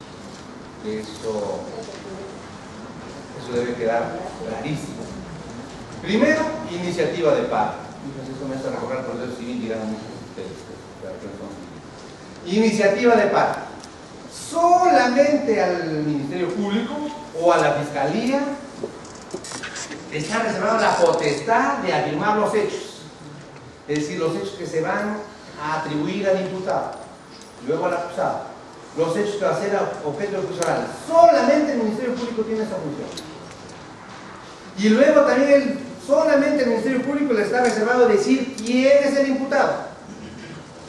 Y también solo al Ministerio Público le está reservado decir quiénes son los testigos de cargos pendientes. Nadie más. Oye, ¿y el juez? No, el juez no puede hacer nada. Pero ¿cómo va a ser? Nosotros sí hemos sido testigos del homicidio de Juancito Pérez en la Plaza de Armas, porque nosotros estuvimos por ahí. Y el fiscal dice que fue A, pero no ha sido A, ha sido B. ¿Ese juez podrá decir algo? ¿Podrá decir algo en el proceso? No. Lo único que hará, si es un buen ciudadano, dirá: señor fiscal, luego de la audiencia se va con usted en mi despacho, toma reservado. Y ahí le dirá: señor fiscal, parece equivocado, porque yo soy testigo de ese incidente, de ese hecho, y él, no ha sido B.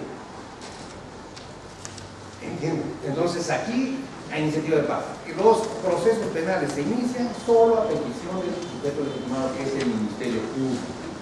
Oiga, doctor, ¿y el actor civil podrá señalar qué hecho se atribuye al imputado? No.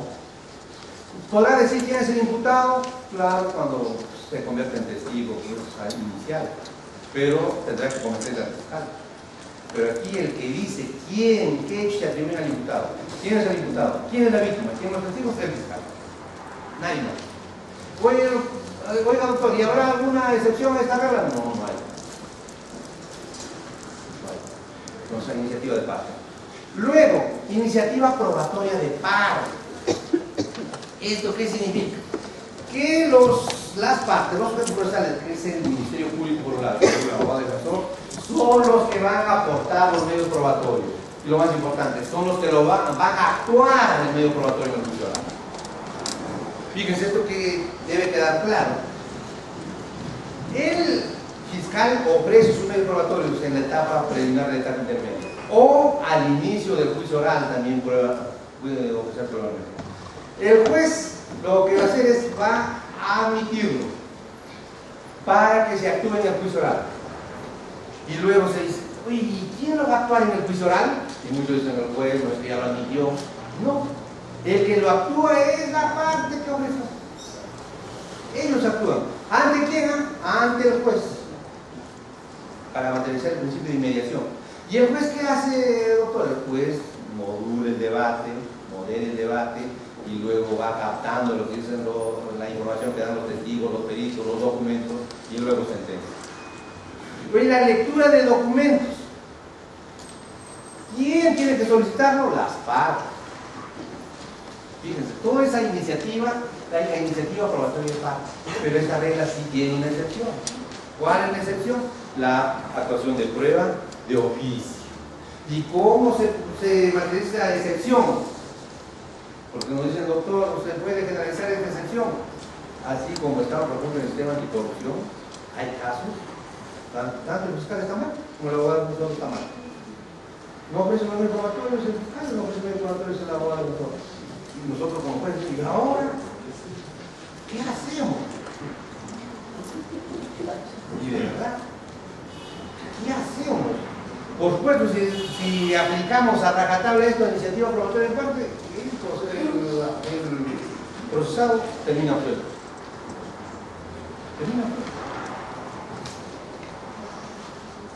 ¿Qué hacer ahí? Y entonces San Martín Casco dice: y hay una regla en el Código Procesal Penal que señala que en determinados casos el juez puede actuar probablemente. ¿Por qué, doctor, esto? ¿Por qué? Porque el juez no puede renunciar a su labor de administrar justicia. No podemos estar pensando como sostienen algunos jueces del norte, especialmente algunos jueces dicen: bueno, si el fiscal no cumple su labor, ¿qué vamos a hacer? Nosotros no tenemos ninguna responsabilidad con el control del crimen y nada, ya que el crimen sigue creciendo. Y el fiscal tiene la culpa, o la policía tiene la culpa. No es tampoco la policía. Y él como juez no tiene.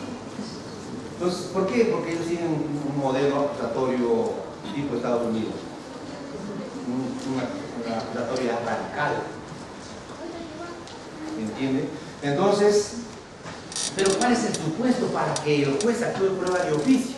Y eso está claro también, como es una excepción, también tiene en forma limitada, tiene que actuar de esta forma. ¿Y cuál es el supuesto? De que esté en debate el tema. Un ejemplo claro es un primer caso que ocurrió en Guagua, y y muchos de ustedes se tienen que acordar porque salió reportaje de televisión e incluso una ex decana del Colegio de Abogados de Lima dice: ya ven, ese sistema acusatorio no sirve, volvamos al distintivo. ¿Qué pasó? Una pareja de jóvenes en Huacho se separa. Tenían una hijita de 3 años. Entonces un buen día un padre va y le dice: ¿sabes qué? Julio, voy a llevar a mi hijita porque quiero ver a mi mamá. Julio dice: bueno, también lo ves a tu abuelita. Y este fulano, en lugar de llevarle a la casa de la abuelita, lo lleva a un canal de arregladero y lo asfixia a las niñas. Y por supuesto, interviene la policía, interviene el fiscal y acusa al sujeto, vamos a ver, acusa al sujeto por partes. Y por supuesto se hace todo el juicio oral y en su alegato final el fiscal pide 20 años de pena por alta parte. Y el abogado defensor, calladito nomás, dice: el abogado defensor, por alegato final. Y el abogado defensor, que conoció un poquito de derecho penal, se le dice: señores jueces, hemos escuchado al fiscal esta mañana decir que mi patrocinado ha cometido el delito de partes. Y ustedes saben mejor que yo, porque han leído muchos libros del doctor Salinas, por ejemplo, que señalan que el delito de parricidio, uno de los elementos del delito de parricidio es acreditar el entroncamiento familiar. Les pregunto, señor juez, ¿usted tiene la carpeta judicial? Han presentado la partida de nacimiento, lo que es la partida de nacimiento del imputado, señor juez, con todo respeto. Después el director Vázquez, por supuesto, le dice la carpeta y no hay partida de nacimiento. Señor fiscal, con su carpeta debe estar la partida de nacimiento, proporcionan. Fiscal también. Señor juez, no tengo la partida de nacimiento. Ahí está, señor juez. Si no es acreditar el entroncamiento familiar, solicito que mi patrocinado le sentencien por homicidio civil. Solicito que me pongan 10 años de pena privativa. Y cesa. Doctor, una pregunta, por favor. A ver. Para terminar la idea, para terminar el ejemplo, después le doy una palabra. ¿Qué hacer ahí? Fíjense, el fiscal decía parricidio y estaba en debate. Entonces, el juicio oral fue de parricidio y el otro que decía que no era parricidio. Y al final lo va a decir por qué no era parricidio. Nadie se daba cuenta que la abogada ya sabía que ahí no se había acreditado el entroncamiento familiar. Incluso la Corte Suprema tenía bien claro que uno de los elementos del parricidio es acreditar el entroncamiento familiar. ¿Y cómo se acredita? Con las partidas de nacimiento. Y entonces, ¿qué hicieron los jueces de Guabra que, como estaban empezando, no conocían esto del premio de oficio? Y más si escuchaban a los chilenos y a los colombianos que vinieron a darle el caso, dijeron: ah, el premio de oficio, cuidadito. Por supuesto dijeron: ah, no hay partida de nacimiento, ¿qué vamos a hacer? Es la abogada que me da la razón. Le sentenciaron a este sujeto a 10 años de pena privativa por homicidio. Y por supuesto la comunidad se enteró y hubo reportajes de televisión y toda la población pues incluso marchas en Huacho, que como solamente 10 años a un parricidio. Y ahí incluso hubo el comentario que decía la doctora Beta Miña, decía: no, este modelo acusatorio no sirve para nada, pues vamos a discutir. Fíjense, entonces ese supuesto sirve para decir: y un buen juez, ¿qué hubiese hecho? Está en debate el problema, ¿el parricidio o homicidio? ¿Qué va de aquí a la partida de nacimiento? ¿Y dónde está la partida de nacimiento? Por las 2 cuadras, porque está la municipalidad. No. Inmediatamente el buen juez le ha dicho: bueno, vamos a suspender la audiencia por el término para hacer traer la partida de nacimiento. ¿Les parece? Tiene razón. Y traían la partida de nacimiento, se acaba, listo, resuelve el caso, como parricidio, como correspondía realmente. ¿Por qué? Porque el juez tiene que administrar justicia. Fíjense, para esos supuestos está esa regla, esa excepción, el código procesal está bien claro, que el juez puede actuar prueba y oficio. Pero algunos jueces, algunos fiscales, no voy a hacer. Esa regla es inaplicable, no lo aplicamos simplemente. Pero nosotros decimos: sí, está bien, lo puedes inaplicar, pero vamos con todo el discurso. Entonces, ni siquiera lo mencionamos. Fíjense, a ver, doctor. Brevemente. Aprovecho para saludarlo, doctor, y a cada uno de los colegas. Doctor, quiero hacer este aporte porque usted tiene una perspectiva como magistrado. Y nosotros como abogados de a pie, que día a día luchamos contra... tenemos una Contra los jueces, contra los jueces. inequidad. Tenemos una inequidad prácticamente. Tenemos que cambiar el concepto del magistrado. Y muchas veces el magistrado es renuente a cambiar. Y este código no va a prosperar si el magistrado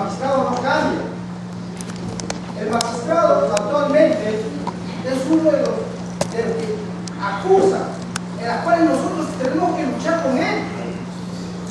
Y eso es lo que nos preocupa a nosotros, a los abogados de a pie. Porque cuando se dan los requisitos para que se invoque una ley, no quieren aceptarlo porque buscan un bien más allá. ¿Y cómo nosotros podemos luchar ante dos entidades? El Ministerio Público y la magistratura. Entonces, hay que darle una observación exhaustiva a esto.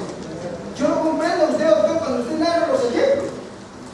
Pero lo que no comprendo es por qué a nosotros, los abogados, que aquí día a día damos la lucha y damos un grito al cielo cuando no es aceptado nuestro argumento. Entonces, esa es una cruda realidad, doctor, pero sí lo felicito por su aporte. Le felicito también a su interrogante, pero yo he dicho desde el inicio, hay jueces, fiscales, que dejamos mucho que desear el estudio de repente. Yo lo reconozco. Pero ¿cómo podemos luchar contra esos malos jueces o malos fiscales? Es decir, que no se preparan, en el sentido de que, yo digo malos en el sentido de deficientes intelectualmente. Es preparándonos, haciendo estos diplomados, estos cursos, dando argumentos. Por supuesto, el primer juez de repente no te va a aceptar, pero hay un segundo juez. Para eso están los derechos al recurso. Ya por último, si no te acepta yo los dos, hasta la casación, ya. La Corte Suprema te tiene que hacer caso. Y tienes razón, por supuesto. Tienes argumentos sólidos. Pero no esperes, si no hay argumentos sólidos, no va a dar la razón. Así vaya hasta la Corte Internacional de Derechos Humanos. Todo lo que se busca, lo que pretendo, el mensaje que les quiero dar es que ustedes participen, prepárense en este nuevo modelo procesal penal, que es simple, conocer los argumentos, las ideas centrales. Muy sencillo. Lo único que hay que hacerlo es consolidar, investigar un poquito más, leer un poquito más y darle al juez argumentos para que sentencie y se entienda a nuestro favor. ¿Ya? Bueno, siguiente, a ver, la otra característica. ¿Dónde está? A ver, doctor, póngase de pie, a ver. Vamos a ver la pregunta. Pero sobre el tema, porque hay que hacer preguntas pertinentes, útiles y conducentes. Con respecto a la iniciativa probatoria de parte, me gustaría saber si en la etapa intermedia, específicamente al momento de realizar el control de la acusación fiscal, ¿no?, el imputado tiene el amplio derecho de ejercer esta iniciativa probatoria de parte, por ejemplo, en el tema de ofrecimiento de medios probatorios, quizá de actuación fuera de la audiencia, como una inspección, etc. Y si podría también, ante una eventual negativa, ejercer los recursos impugnatorios. Buena pregunta, pero no solamente para el abogado, está también para el Ministerio Público. Es decir, cuando estamos en una audiencia de control de acusación, la regla es que ahí se van a ofrecer ya los medios probatorios, porque el fiscal se supone que los ha obtenido. ¿Cuál es la excepción que hay? Es que tanto el abogado defensor como el fiscal puede solicitar prueba anticipada. Y por supuesto, tiene que convencer al juez la actuación de la prueba anticipada. Si no lo convence y el juez dicta una resolución denegatoria, esa resolución, lo dice el código, es inimpugnable. Oye, ¿y por qué inimpugnable? Fácil, porque el abogado defensor o el fiscal también puede solicitarlo al inicio del juicio oral, puede volver a insistir, pero ya no como prueba anticipada, sino que se traiga al testigo o al perito. Oye, ¿y cuándo vamos a solicitar prueba anticipada? También eso lo tienen que conocer los abogados o los fiscales. Cuando sepan que su testigo, por ejemplo, se va a Rusia, ya no va a volver de aquí a 5 años. Es decir, para el juicio del año no va a estar. Entonces van y le piden al juez, señor juez de investigación preparatoria, solicito la prueba anticipada de mi testigo o de mi perito. O se realiza una inspección judicial en lugar de los hechos en caso de usurpación. ¿Y por qué es prueba anticipada? ¿Por qué sí es prueba anticipada? Porque si el juez dice sí, efectivamente tiene razón, que se realiza la prueba anticipada se va a hacer ante el juez. ¿Y cómo se actuará ese medio probatorio? Bajo las reglas del juicio oral. Es decir, el que interrogará primero será ante el juez el que ofreció el testigo. Y en la otra parte será el que contrainterrogará. Y el juez luego hará una pregunta de aclaración, si lo cree necesario. Y se levanta todo en acta y queda todo documentado. Y esa acta luego se va a oralizar en el juicio oral. Entonces esa es la posibilidad que tiene de solicitar pruebas anticipadas. Lo pueden hacer y los abogados entienden que harán prueba quebrante, que realice una prueba de descarga. Bueno, vamos a continuar. Siguiente, señorita. Otra característica, contradicción. El principio de contradicción es fundamental, pero no se materializa, como les dije al inicio, necesariamente con que la otra parte va a contradecir necesariamente, no. Se va a materializar cuando el juez, ante el interrogatorio directo del fiscal, señor abogado, ¿va a contrainterrogar? Puede decir sí o no. Si dice no, igual, ya se materializó el principio de contradicción. Si es un testigo del abogado defensor, termina el abogado defensor de hacer su interrogatorio directo y luego el juez le corre debate. Señor fiscal, ¿va a contrainterrogar? El fiscal dice no, señor, no tengo ninguna pregunta. Igual se materializó el principio de contradicción. No necesariamente va a haber siempre conflicto, materialización. Pero se materializa más el principio de contradicción en los alegatos iniciales y en los alegatos finales. Es decir, el alegato inicial empieza el fiscal pidiendo pena y dando razones por qué deben condenar al imputado. Luego el abogado defensor. El abogado defensor por su alegato inicial, el abogado defensor se entiende que va a contradecir esa declaración, el alegato inicial del fiscal. Oiga, doctor, y si conviniera, no, pues si conviniera ese proceso hubiese terminado hace tiempo ya con determinación anticipada, o principio de oportunidad. Aquí se entiende que llegan a juicio oral porque hay controversia. Entonces, al inicio del juicio oral, el abogado también va a presentar su teoría del caso. Si su municipio dirá que señor, efectivamente, mi patrocinado es autor de los disparos, pero aquí lo vamos a aplicar en el juicio oral con la actuación de nuestro medio probatorio, que estamos ante una legítima defensa. Por lo tanto, al final yo voy a solicitar la absolución. Y si hay contradicción. Luego el alegato final, luego la actuación probatoria que también va a entrar en conflicto tanto el fiscal como el abogado defensor. El alegato final también, el fiscal tiene que dar razones por las cuales tiene que sentenciar con pena efectiva, incluso dar los argumentos, y el abogado defensor, ¿por qué no debe ser pena efectiva? ¿O por qué debe disminuir la pena? ¿O por qué tienen que hacerlo? Y eso sí, le recomiendo, el abogado tiene que ir a la segura, o bien a que lo observan, o bien que le disminuya la pena. No pueden, como escuchamos alegatos a diario, alegatos finales o alegatos de clausura. Dice, bueno, señor fiscal, señor juez, mi patrocinado es inocente, solicito la absolución. Pero si no puede ese su parecer, señor, es la pena mínima.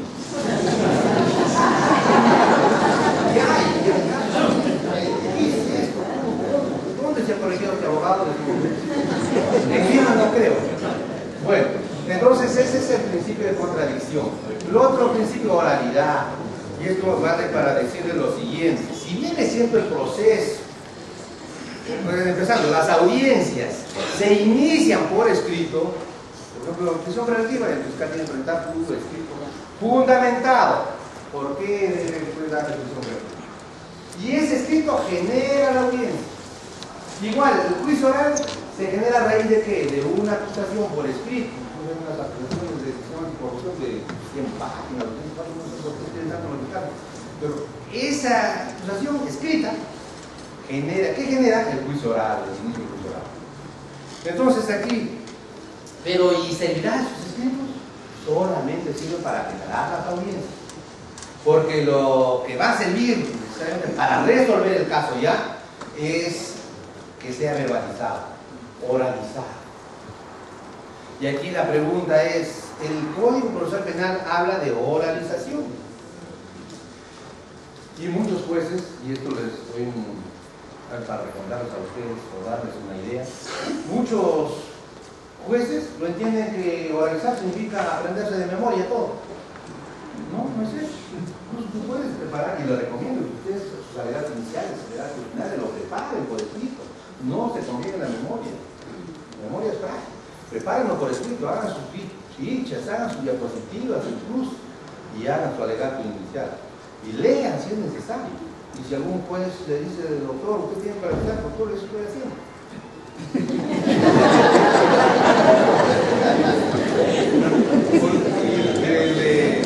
Porque hay jueces que dicen, doctor, oralice, no lea. Doctor, ¿dónde está esa producción de no leer? No, usted tiene que ver el mecanismo de oralizar, significa que tienes que decirle verbalmente al juez, ya que esté leyendo o ya que tiene mucha memoria, lo haces de memoria. Pero no hay ninguna prescripción que diga que es de lectura o es de memoria, no hay. Solamente se exige oralizar. Oralizar significa que lo puedes leer porque quieres hacerlo de forma ordenada, o también lo quieres hacer de memoria pero de forma desordenada. Te vas a perder los argumentos, vas a perder la fuerza, después al final no te va a entender. Entonces ustedes tienen que saber, tienen que conocerse. ¿Cómo les va mejor? Preparando y leyéndolo o preparando y memorizando, porque no pueden hacer un inconveniente. Lo importante es que se verbalicen en la audiencia. No puede decir, señor, ya hay casos de replay también. Señor fiscal, oralice su acusación. No, señor, pues, pero si ya la acusación lo tienen todas las partes por copia, yo me limito a la acusación escrita. Señor, pues tiene que verbalizar, el señor fiscal tiene que verbalizar su acusación, si no, no podemos continuar. Señor, no he preparado, solicito.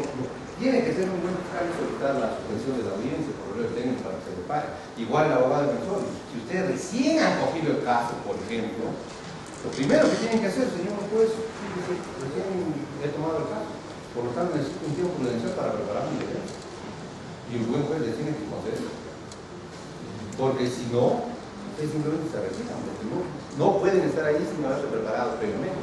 Y el juez le va a suspender la audiencia. ¿Ya? La otra característica, límites de admisibilidad de los medios de prueba. ¿Cuáles son los límites de admisibilidad? Pertinencia, utilidad, conducencia. ¿Qué tiene que ver la pertinencia aquí? Que el testigo que ofreces tiene que decir algo respecto del caso, aportar en el caso. Utilidad, tenemos que lograr alguna información del testigo. Conducente es que nos conduce a lograr la verdad real. Algunos dirán de repente, oye, pero he leído que la verdad real es imposible de encontrar. Y pues, pero hay que buscarlo, Es como la justicia, el derecho. ¿Qué busca el derecho? La justicia. Oye, ¿lograremos la justicia? No, es difícil, sí, pues, pero ese es el objetivo último. El objetivo último del Estado, ¿cuál es? Lograr el bien común. ¿Lo lograr el bien común? No, difícil, pero es su objetivo último. Aquí también el proceso penal es buscar la verdad real. Oye, ¿se encontrará? ¿Será posible? En algunos casos de repente lo arañamos. Pero en otros de repente es imposible porque ya decía Santo Tomás, solamente Dios sabe lo que ocurrió, es un hecho pasado. Pero debemos ser conscientes de que es el objetivo, encontrar la verdad real de lo que sucedió en el caso objeto de juicio oral. Siguiente. Otra característica, presunción de inocencia. El que acusa debe convencer al juez de la culpabilidad mediante pruebas más allá de todas dudas razonables. Pero es una función crucial del fiscal. No tiene que pide pena. Tiene que convencer al juez por qué tiene que imponerle pena. Oye, si no le convence al juez, el juez va a absolver. Eso es el principio de presunción de inocencia. En eso se traduce. Siguiente, vamos terminando ya. Límites a la prisión preventiva también. Y esto sí es un problema. La regla es que el investigado afronte el proceso penal en libertad. Esa es la regla. Afronte el proceso penal en comparecencia, es decir, correcciones o simple. Pero la excepción, fíjense, la excepción es la prisión preventiva. Y como excepción tiene que basarse en principios de proporcionalidad y peligrosísimo procesal. Por ejemplo, para una lesión simple, en la vida puedes pedir prisión preventiva como fiscal. En la vida como abogado puedes aceptar que por lesiones simples una prisión preventiva. Y ustedes dirán, doctor, la antiquivada que no pero en detención por lesiones simples, ya eso es una arbitrariedad enorme. Pues para eso están los jueces, los abogados, para hacer frente a ese tipo de arbitrariedad, ya sea impugnando, ya sea quejando, también dejando, denunciando. Peligrosísimo procesal, ¿qué significa? Hay que ver los antecedentes del imputado. Peligrosísimo procesal tiene que ver con la gravedad del delito, con la pena que se espera para ese delito. Como violación de menor, ya de entrada, seguramente prisión preventiva. ¿Por qué? ¿Pero por qué la prisión preventiva? Porque se entiende se dice que hay que cuidar la salud del proceso penal. ¿Qué significa esto? Hay que cuidar que el proceso penal que se inicia termine normalmente, termine en su estado natural. ¿Cuál es con la sentencia? ¿Y qué tiene que ver la prisión preventiva? Entonces, para que termine el proceso con la sentencia, terminación natural y normal, tenemos que echar mano de la prisión preventiva para que el imputado no se nos vaya, no se fugue. Oiga, ¿por qué, doctor? ¿Y si se fuga, qué pasa? El proceso se frustra, el proceso se archiva hasta que sea abierto. ¿Me entiende? Entonces, ¿y cuándo va a suceder eso? Cuando haya delito grave, cuando haya pena grave, que el imputado sabe. Y la abogada dice, no, acá hay pena por lo menos, pena perfecta, ahí así que, patito perfecto, anda, bien, corto. Entonces, y eso está bien, está muy bien, muchas personas lo hacen. ¿Por qué? Porque se dice que el instinto natural de la persona, de cualquier persona, es conservar la libertad. Incluso si está en fuga, tampoco va en superjuicio si alguna vez lo detiene. ¿No? ¿Entienden? Entonces la prisión preventiva tiene que darse bajo cierto límite, bajo el principio de proporcionalidad y peligrosismo procesal. ¿Esto con qué finalidad? De garantizar la salud del proceso, para evitar que el proceso se cruce. Límite a las impugnaciones también es otra característica. Tanto hay límites a las impugnaciones que en los distritos judiciales donde está vigente el Código Procesal Penal, las impugnaciones son escasas. A la Corte Suprema llegan poquísimos casos en casación.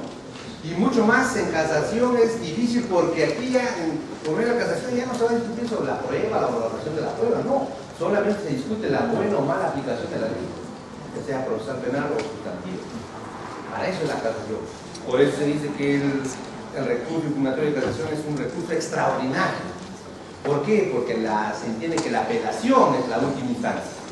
Y la casación solamente va, o está la casación solamente para garantizar que sea una correcta aplicación de la ley procesal penal o penal. Bueno, es mi participación, que les agradezco, les agradezco la participación.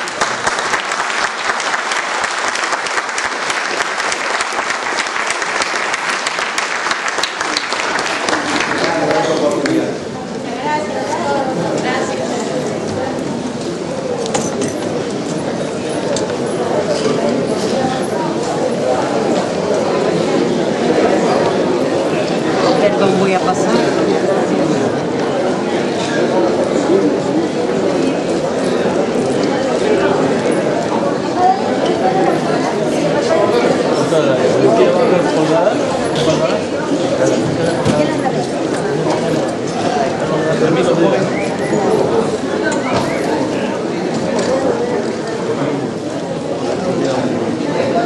Señor, ¿va a colgar las diapositivas en la pantalla? Han dado copia. ¿Sí? Dale los correos. Ah, ya.